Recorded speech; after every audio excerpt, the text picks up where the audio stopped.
Assalamualaikum warahmatullahi wabarakatuh. Di sini saya akan menjelaskan mengenai prinsip-prinsip pengukuran tanah dari mata pelajaran Teknik Pengukuran Tanah. Kemudian di sini kita akan membahas kompetensi dasar 3.14 yaitu menerapkan prinsip-prinsip teknik pengukuran tanah. 4.14 melaksanakan pengukuran sesuai dengan prinsip-prinsip ukur tanah.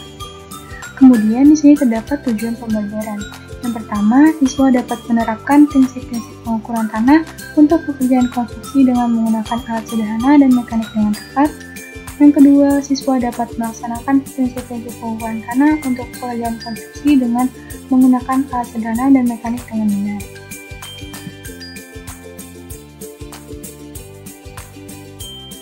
Sebelumnya, mari kita kilas balik terlebih dahulu.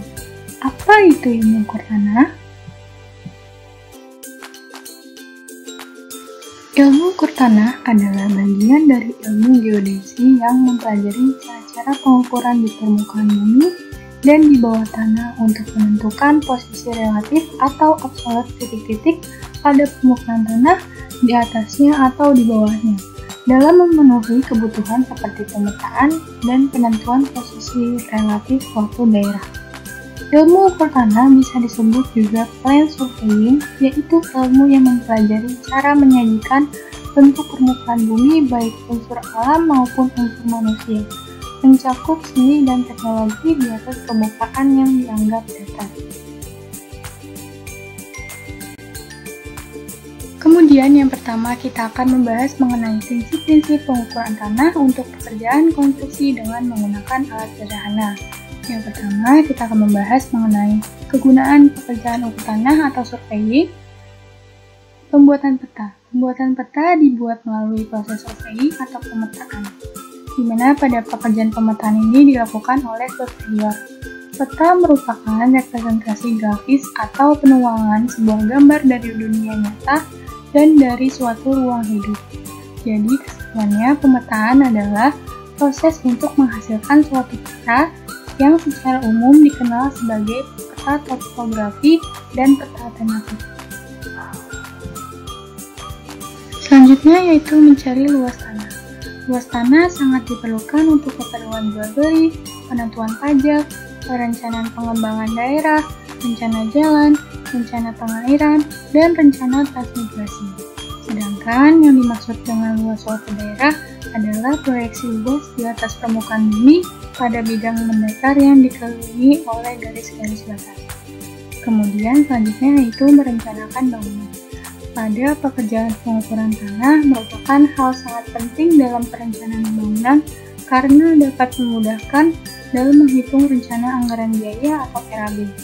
Pada tahapan pekerjaan untuk pengukuran yang berfungsi sebagai merencanakan bangunan meliputi yang pertama yaitu pemeriksaan dan pematokan batas lahan, yang kedua pemeriksaan level dan kontur tanah existing, ketiga yaitu pemeriksaan gambar situasi dan potongan, dan yang keempat pengamatan kondisi lapangan.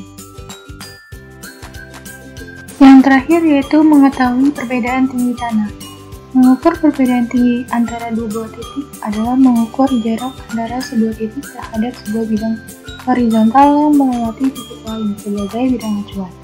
Ada sebuah bidang yang melewati kedua titik tersebut dan tegak lurus bidang horizontal atau bidang acuan. Terhadap garis hasil perpotongan kedua bidang inilah perbedaan tinggi kedua titik ditentukan. Terhadap garis itu juga sudut elevasi yang menunjukkan perbedaan tinggi dapat diukur. Yang kedua yaitu tujuan pekerjaan survei. Tujuannya yang pertama menentukan posisi sembarang bentuk yang berbeda di atas permukaan bumi. Yang kedua menentukan letak ketinggian atau elevasi segala sesuatu yang berbeda di atas atau di bawah suatu bidang yang berpedoman pada bidang permukaan air laut tenang. Yang ketiga menentukan bentuk atau relief permukaan tanah beserta luasnya. Yang keempat menentukan panjang, arah, dan posisi dari suatu garis yang terdapat di atas permukaan bumi yang merupakan batas dari suatu areal tertentu. Yang ketiga yaitu ukur tanah untuk pekerjaan konstruksi dengan menggunakan alat sederhana. Yang pertama alatnya meteran. Fungsi meteran yaitu untuk mengukur panjang dan jarak. Ada 3 jenis meteran yang ada. Yang pertama, meteran dari kain atau metallic cloth yang terbuat dari kain linen dan anyaman kawat halus. Yang kedua, meteran yang terbuat dari baja. Dan yang ketiga yaitu meteran yang terbuat dari baja alloy atau campuran baja dan nikel. Penggunaan meteran yaitu dengan cara merentangkan dari suatu titik ke titik lainnya pada objek bidang yang akan diukur. Alat yang kedua yaitu kompas. Kompas adalah suatu alat berbentuk bulat yang terdiri dari sebuah jarum dan lingkaran. Kompas berfungsi menentukan arah dan mencari rute. Jika sedang tersesat, gunakanlah kompas untuk menentukan arah. Cara menggunakan kompas mudah sekali. Dengan menempatkan pada bidang datar, maka jarum kompas akan otomatis menunjuk ke arah utara dan arah selatan. Alat yang ketiga yaitu clinometer. Clinometer adalah salah satu alat ukur sederhana untuk mengukur sudut elevasi antara garis datar dengan garis yang menghubungkan sebuah titik yang terdapat di garis datar dengan titik puncak sebuah objek. Cara penggunaan clinometer sebaiknya dilakukan 2 orang. Orang pertama menjadi pemegang alat dan membidik objek yang akan diukur. Satu orang lainnya yaitu membaca sudut dan hasil pengamatan dari clinometer. Selanjutnya kita akan membahas prinsip-prinsip pengukuran tanah untuk pekerjaan konstruksi dengan menggunakan alat mekanik. Menurut fungsi masing-masing, alat ukur mekanik terbagi menjadi 2. Yang pertama, alat ukur optik. Disebut sebagai alat ukur optik karena pada alat ukur tanah ini dilengkapi dengan perlengkapan optik sehingga diperoleh data yang lebih akurat dibandingkan alat ukur sederhana. Berikut ini beberapa contoh alat pengukur tanah optik. Yang pertama, teodolit. Teodolit adalah alat pengukur tanah untuk mengukur ketinggian tanah berdasarkan sudut datar dan sudut tegak. Ada 3 jenis teodolit. Yang pertama yaitu teodolit restasi, yang kedua teodolit repetisi, yang ketiga teodolit elektrooptis. Secara umum, alat ini digunakan untuk menentukan sudut siku-siku, ketinggian, pemetaan situasi, dan pengamatan matahari. Alat ukur yang kedua yaitu waterpass. Waterpass digunakan untuk mengukur perbedaan tinggi antara 2 titik atau lebih yang saling berdekatan. Cara menggunakannya sebaiknya memakai tripod dan telah berada pada posisi yang sudah ditentukan. Tripod harus berada pada posisi yang stabil dan kuat, dan telah tempat dudukan waterpass dalam keadaan datar. Nah, sekarang ini kita akan membahas alat ukur digital. Alat ukur digital yaitu pengukur tanah yang menggunakan sistem elektronik. Alat yang pertama yaitu Global Positioning System atau GPS.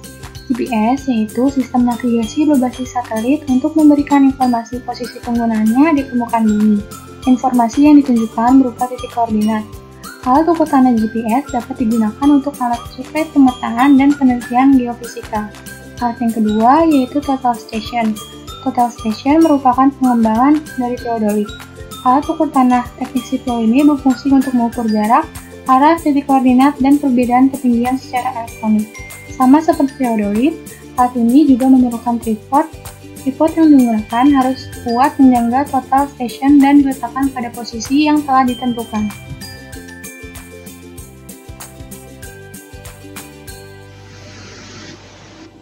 Untuk melihat video secara lengkapnya dapat mengakses melalui link yang tertera dalam slide berikut ini.